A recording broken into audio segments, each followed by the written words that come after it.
easy go.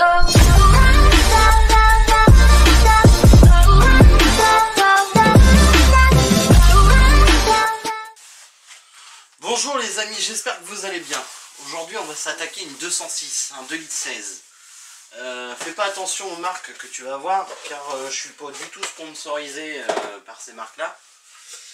Donc voilà.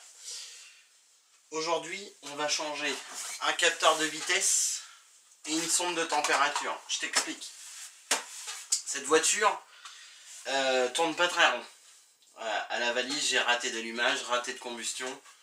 On a changé la bobine d'allumage, on a changé les bougies, on a changé le faisceau électrique, on a changé la ligne d'échappement, le kata avec, on a changé les deux sondes lambda. Concrètement, j'ai toujours le même problème. Et elle le fait que à froid. Elle se met à trembler si tu la laisses à son tour minute d'origine. Si tu la laisses tourner à ses tours minutes, ben, à un moment donné, il y a le voyant moteur qui s'allume. Donc concrètement c'est chiant, surtout que bah, comme tu le sais très bien, les voyants moteurs sont pas très bien acceptés par les contrôles techniques. Donc en me renseignant un peu plus, parce que c'est pas vraiment une mécanique que je raffole, je te dirais honnêtement, en me renseignant un peu plus, je me suis aperçu qu'il y a eu beaucoup de personnes qui ont eu des problèmes à cause de ce fameux capteur. Ce capteur de vitesse apparemment fout vraiment la merde au niveau de la combustion moteur. Donc peut te faire merder les injecteurs. Alors attention, j'en vois déjà d'ici qui vont me dire ouais mais les injecteurs est-ce qu'ils ont été changés ou pas. Écoute, ce que j'ai envie de te dire c'est que j'ai pas de trou d'accélération, j'ai pas de perte de puissance, elle tourne vraiment très bien, il y a juste à froid. Alors oui, après, je sais que si je me rappelle bien, si je dis pas de conneries, je crois que c'est des voitures qui sont munies d'un injecteur de départ à froid. C'est-à-dire c'est un injecteur qui va gaver d'essence pour qu'elle démarre bien et puis qu'elle n'aille pas de mal à décoller quoi en fait. Il est là juste pour être là à froid en fait. Donc effectivement ça peut provenir de lui aussi, il est possible. Mais je reste persuadé que ça peut être à cause de ça parce que si c'était l'injecteur de départ à froid, je pense que j'aurais un défaut à la valise en me disant que c'est l'injecteur de départ à froid. Et puis je t'avouerai aussi pour le prix de la sonde, voilà c'est une sonde qui coûte une vingtaine d'euros, entre 20 et 30 euros on va dire, alors qu'un injecteur de départ à froid t'es pas entre 20 et 30 euros si tu vois ce que je veux dire. Donc en fait je procède toujours par étapes, j'élimine par étapes. La sonde de température je l'ai déjà changée. Je la rechange pour la simple et bonne raison, c'est que je préfère repartir avec du neuf et quelque chose où je suis sûr. Parce que il m'est déjà arrivé de recevoir des sondes qui étaient mortes. Et oui, malgré qu'elle est neuve, c'est déjà arrivé. Donc celle-ci, elle est là pour t'indiquer la température d'eau sur ton compteur. Si elle fonctionne mal, forcément, tu auras des problèmes au niveau du compteur. Et sur certains modèles, je prends par exemple le TDI, qui est une très grosse maladie sur ces moteurs-là, c'est les sondes de température. Les sondes de température sur un TDI, si elle est morte, ça va avoir tendance à te faire osciller le ralenti de la voiture. Il y a des moments, en fait, elle va monter à 1000 tours, 1100 tours, et elle va redescendre à ses tours minutes. La plus grande cause de ce problème-là sur les TDI, c'est la sonde de température. Et bien souvent, quand tu as ce problème-là, si tu fais un rapport de diag auprès d'un garagiste ou quelqu'un que tu connais qui a une valise de diagnostic, il s'apercevra que tu as en défaut la sonde de température. Tout simplement parce qu'elle donne des messages erronés. Et une sonde de température, le moteur, il en a besoin pour fonctionner. C'est lui qui lui donne les indications en temps réel de la température du moteur. Sachant que tu as beaucoup de choses qui fonctionnent grâce à la température de liquide de refroidissement. Notamment au niveau de l'injection. Je te prends par exemple un exemple concret. Sur les vieux modèles de voitures, comme sur les nouvelles, hein, mais les nouvelles, on va dire que le préchauffage, il est un petit peu moins long qu'avant. Mais tu prends par exemple sur les vieux moteurs, je vais te donner l'exemple, vu que j'adore Volkswagen, je vais te donner l'exemple du moteur RA de chez Volkswagen en 1,6 L turbo diesel. Voilà, ce moteur là il est muni d'un boîtier de préchauffage comme tout le monde, comme tous les diesels. Et ce moteur là en fait il a tendance à préchauffer même à chaud si la sonde de température est HS. Donc tu vas avoir le voyant de préchauffage qui va s'allumer et puis qui va te demander un temps de préchauffage, or qu'à chaud elle ne devrait pas. Voilà, notamment, principalement, la sonde de température est en cause. Parce que la sonde de température va indiquer au boîtier de préchauffage que le moteur est chaud, donc qu'il n'a pas besoin de préchauffer. Voilà. C'est pour ça que la sonde de température fonctionne beaucoup pour faire, enfin, du moins elle permet à faire fonctionner beaucoup de choses sur le moteur. Donc très importante. Vu que là on l'a déjà changé, je sais qu'elle est neuve, je sais qu'elle fonctionne parce que j'ai une température correcte au tableau de bord, j'ai pas d'oscillation au niveau de la jauge de température. Mais voilà, pour le prix qu'elle coûte, tu vois, je vais dire honnêtement, c'est une sonde qui coûte pareil, une vingtaine d'euros, voilà, pour 20 balles, bah, vaut mieux être sûr et puis de se dire bon bah on la change. Donc je change ces deux pièces là en espérant que le problème va être résolu. Tu vois, je veux pas te mentir, je viens d'aller la chercher. Et quand je l'ai récupérée en fait en la démarrant, c'était son premier démarrage, elle n'a pas démarré de la journée. Bah rebelote, des gros tremblements, et à quel point c'est que le levier de vitesse il en bouge, tu vois, pour te donner l'idée. Gros tremblements, température, comment dirais-je, le moteur il tourne pas bien du tout. Donc voilà, change ces deux pièces là. Je te mets la caméra bien pour que tu puisses voir, et puis on voit ensemble. Bon là on en est là. Donc là bah tu démontes ton bac à batterie, tu démontes la boîte à air comme d'habitude, on se fait de la place et puis on enchaîne. Alors le fond du bac à batterie, enfin moi j'ai déjà enlevé la batterie comme tu as pu voir. C'est les joies du montage de vidéo. Sous la batterie tu as donc 4 vis de 10 pour enlever le socle en plastique là. Alors tu feras attention, tire pas comme un bourrin parce que juste là il y a les câbles qui sont repris dessus, donc tu fais attention de ne pas les bousiller. Et puis bah, de faire attention de bien remettre tout à sa place correctement. Hein. On se fait de la place parce que la sonde se trouve ici et le capteur de vitesse se trouve en dessous. Il se trouve forcément sur la boîte de vitesse. Donc je fais de la place.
Alors, pour le capteur de vitesse. Donc là, tu vois, tu es face au moteur. Voilà. Tu suis les images de la caméra. Tu descends comme ça. Tu descends là. Tu descends là. Ici. Tu vois la tétine blanche que tu vois là? Et juste là. Alors attends, je vais essayer de me placer un peu mieux pour qu'on voie. Tac. Ça, devant mon doigt là. Tu vois? Ça, c'est ça le capteur de vitesse. Donc si je me trompe pas, ça tient avec une vis de 10. Donc je démonte.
Comme tu peux voir, j'en ai un peu chié à l'enlever, mais c'est juste parce que, comme tu peux voir, c'est du BTR. C'est pas une vis de 10, c'est une BTR. Donc surtout, on enlève la BTR et on la garde de côté.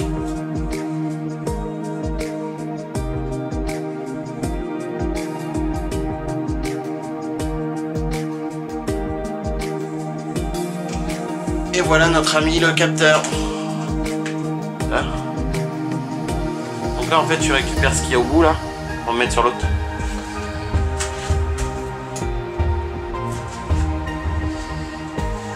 Et on replace le nouveau capteur.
Et voilà.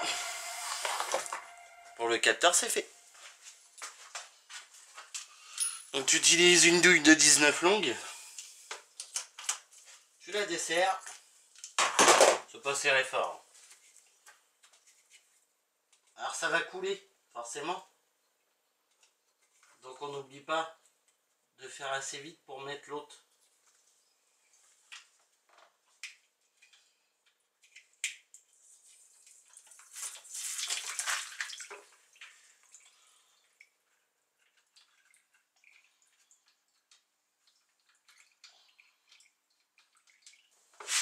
On n'oublie pas de rebrancher la prise.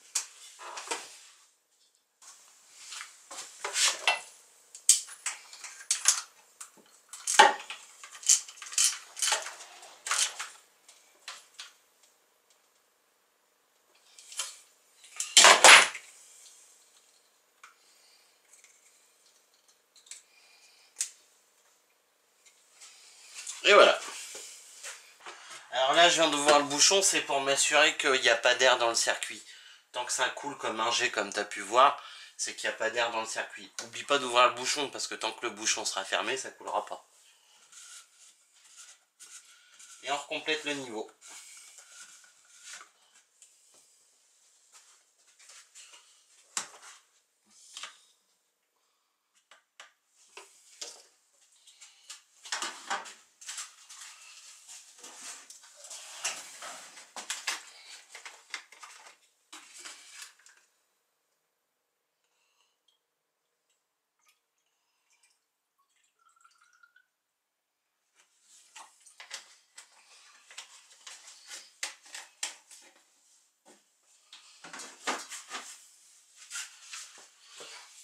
Alors j'ai remis du liquide de refroidissement, j'en ai remis un petit peu trop, donc je vais rouvrir ma vanne pour faire descendre le circuit un peu.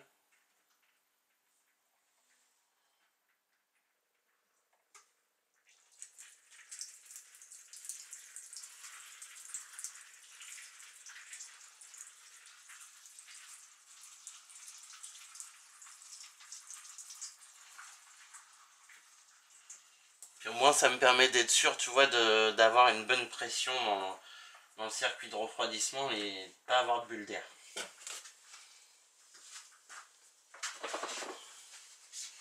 Bien évidemment, t'essuies après, hein. Tu restes pas comme ça, faut essuyer.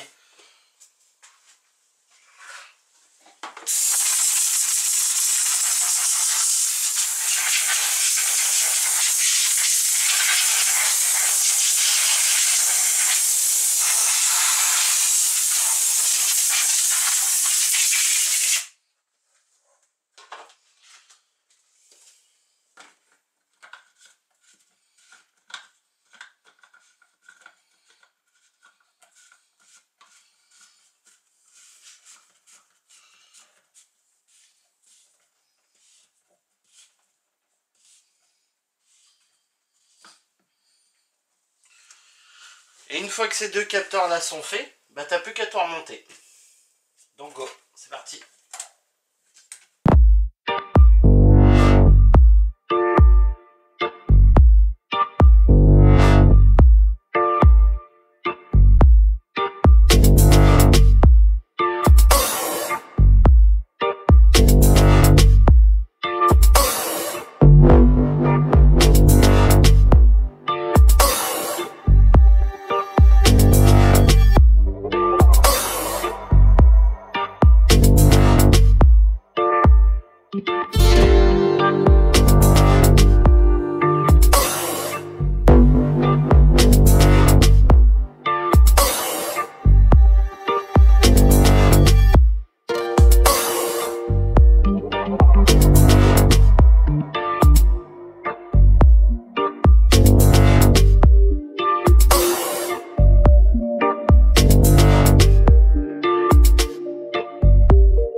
je viens de te montrer comment changer un capteur de vitesse et la sonde de température. Donc pour moi c'est fait.